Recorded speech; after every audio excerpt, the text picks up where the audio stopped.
Why do you do the things that you do? Is it to learn, to create, to spread love, fear of missing out? Or do you do what you do out of obligation? A person with narcissism often has an idea of what life should look like and a list of things that if they have that, they're gonna be okay. Like, they have a house, they talk to their children. I learned to do this. I learned to do things because that's just what you do. It's like a very blanket form of obligation. So when I left high school, naturally, you go to college.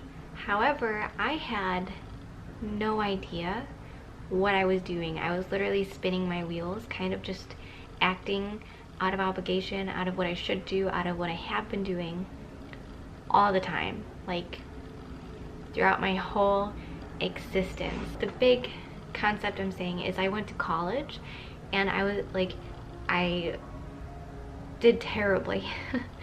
And I ended up needing to take time off and then come to my own realization that yes, that is what I want to do. Really badly, actually. But now I go to school with a totally different mindset than I did right out of the gate.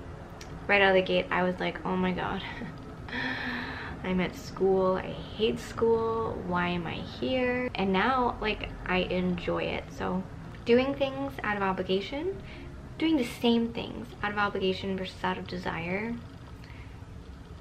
they give a different flavor to your life. There are many reasons why we may feel bound through obligation to continue a relationship with our narcissistic parent. One reason may be that in our culture, children are supposed to respect, love, and care for their parents. Another reason may be that our parents went to great lengths to impress upon us the sacrifices they made for us. They may have been nice to us at one or many points throughout our life, and very simply, we may be dependent on and used to our relationship. Maybe codependent, maybe enmeshed. But in less extremity, it's just how it's been, and it's how it's going to stay. Meanwhile, our exposure to this relationship is slowly replacing our clarity in our minds, in our lives, in who we are and what we want with fog. We don't deserve it. It's not fair. I encourage a similar approach as with guilt when it comes to feeling this negative emotion, this resistance, and asserting that it's obligation. But this time, instead of wondering, why do I feel that way, and forgiving yourself and practicing like reality checks, whatever, in obligation's case, I say stick to your heart so hardcore and move forward like F obligation, I'm doing what I want to do. In the last video about guilt, I contemplated productive guilt versus unproductive guilt.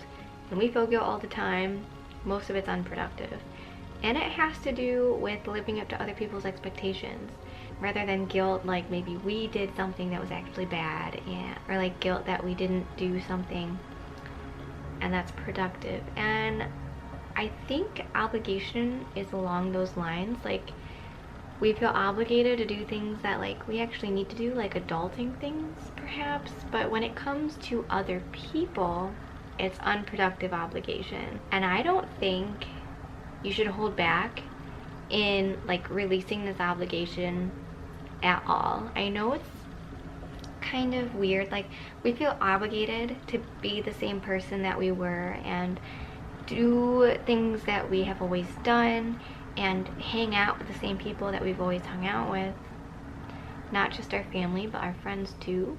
And I don't know why we do that, especially as we're evolving so much, going through this process that you and I both are going through, coming out of the fog after a long time of confusion.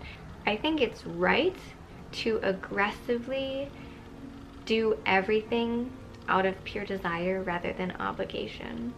So even in just simple conversations, if you're around people who are talking about politics, you know, insert your choice of super lame-o conversation topics here, small talk even, don't feel obligated to stay in that conversation if it doesn't add value to what you are experiencing in life right now.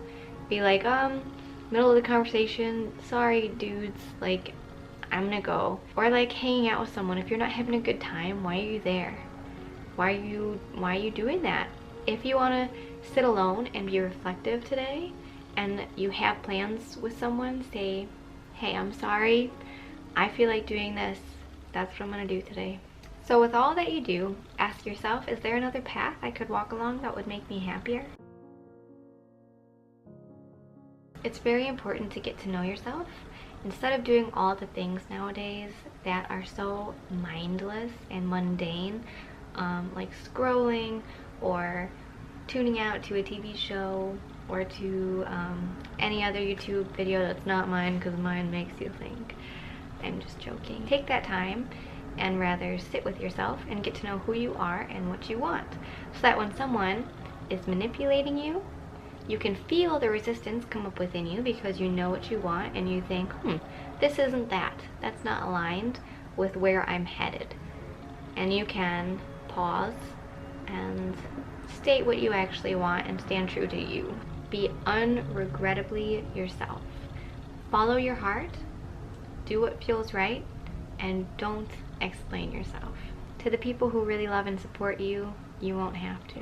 And in a year, I think it will evolve to become more of just a natural flowing thing with your life, but maybe you'll be spending your time entirely different than you are right now.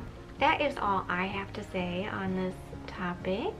If you have some wisdom to share, please connect with me, connect with everyone who's watching down below in the comment section, and catch me in the next video when I discuss fear and concluding thoughts on stepping out of the fog and into clarity. Peace.